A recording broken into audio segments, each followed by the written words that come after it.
Chapter 13. Some time passed. David's son Absalom had a beautiful sister named Tamar, and David's son Amnon was infatuated with her. Amnon was frustrated to the point of making himself sick over his sister Tamar because she was a virgin. But it seemed impossible to do anything to her. Amnon had a friend named Jonadab, a son of David's brother Shimeah. Jonadab was a very shrewd man, and he asked Amnon, "Why are you, the king's son, so miserable every morning? Won't you tell me?" Amnon replied, "I'm in love with Tamar, my brother Absalom's sister." Jonadab said to him, "Lie down on your bed and pretend you're sick. When your father comes to see you, say to him, 'Please let my sister Tamar come and give me something to eat. Let her prepare a meal in my presence, so I can watch and eat from her hand.'" So Amnon lay down and pretended to be sick. When the king came to see him, Amnon said to him, "Please let my sister Tamar come and make a couple of cakes in my presence, so I can eat from her hand." David sent word to Tamar at the palace, "Please go to your brother Amnon's house and prepare a meal for him." Then Tamar went to his house while Amnon was lying down. She took dough, kneaded it, made cakes in his presence, and baked them.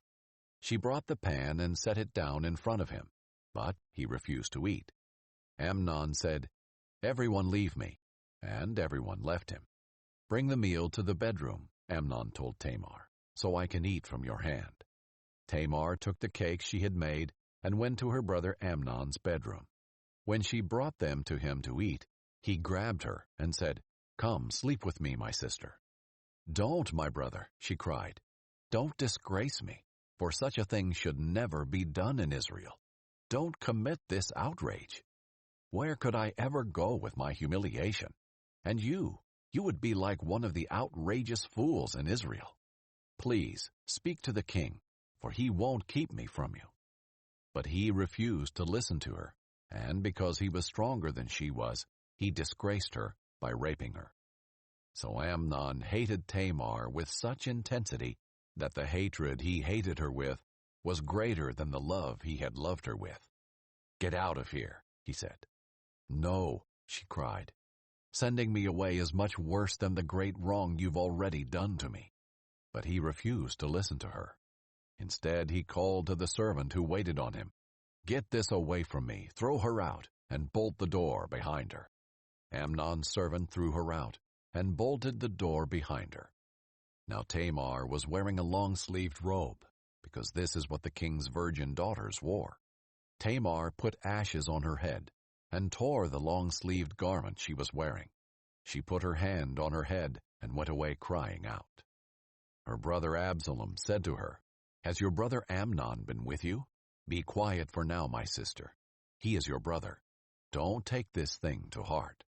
So Tamar lived as a desolate woman in the house of her brother Absalom. When King David heard about all these things, he was furious. Absalom didn't say anything to Amnon, either good or bad, because he hated Amnon, since he disgraced his sister Tamar. 2 years later, Absalom's sheep shearers were at Baal Hazor near Ephraim, and Absalom invited all the king's sons. Then he went to the king and said, "Your servant has just hired sheep shearers. Will the king and his servants please come with your servant?" The king replied to Absalom, "No, my son, we should not all go, or we would be a burden to you." Although Absalom urged him, he wasn't willing to go, though he did bless him. "If not," Absalom said, "please let my brother Amnon go with us." The king asked him, "Why should he go with you?" But Absalom urged him, so he sent Amnon and all the king's sons. Now Absalom commanded his young men, "Watch Amnon until he is in a good mood from the wine. When I order you to strike Amnon, then kill him. Don't be afraid. Am I not the one who has commanded you? Be strong and valiant." So Absalom's young men did to Amnon just as Absalom had commanded. Then all the rest of the king's sons got up, and each fled on his mule. While they were on the way, a report reached David. Absalom struck down all the king's sons. Not even one of them survived.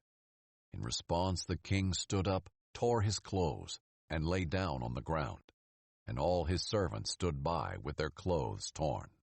But Jonadab, son of David's brother Shimeah, spoke up, "My lord must not think they have killed all the young men, the king's sons, because only Amnon is dead. In fact, Absalom has planned this ever since the day Amnon disgraced his sister Tamar. So now, my lord the king, don't take seriously the report that says all the king's sons are dead. Only Amnon is dead." Meanwhile, Absalom had fled.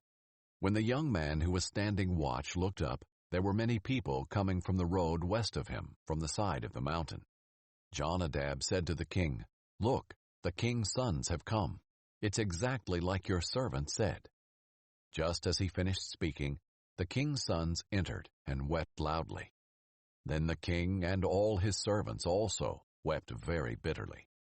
But Absalom fled and went to Talmai, son of Ammihud, king of Geshur. And David mourned for his son every day.